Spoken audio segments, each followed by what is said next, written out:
Tu reconnais sûrement ce film, mais est-ce que tu connais celui-là? Oui, il y a bien une ressemblance frappante entre les deux. Beaucoup de scènes nous semblent familières, par exemple celle-ci, ou encore celle-là.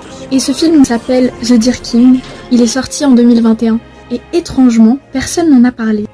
Pour vous résumer un peu l'histoire de The Deer King, nous suivons un personnage qui est un esclave, d'accord, jusqu'ici tout va bien, qui, lors d'une attaque de loups sauvages, se fait mordre au niveau du bras droit.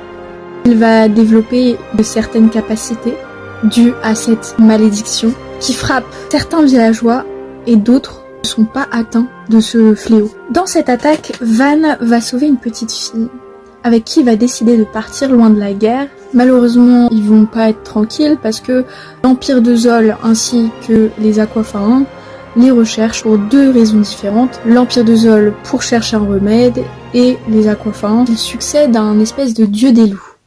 Les loups qui sèment la maladie, je vous le rappelle. On va s'arrêter là parce que je pense que rien qu'au résumé, on peut voir ici toutes les ressemblances. Bonne inspiration de Princesse Mononoke qui est sortie, on le rappelle, en 1999.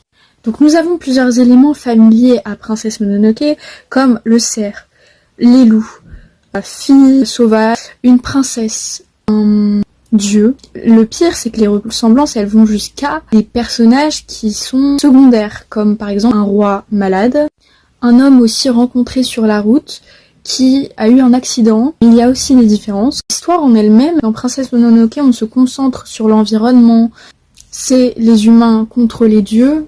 Dans ce film, c'est plus une question de paternité, impérialisme et maladie, ainsi que du fantastique bien sûr. Je voulais vous parler de ce film parce que il y a peu de lumière dessus, mais il vaut le coup d'être regardé. Est-ce que vous l'avez préféré?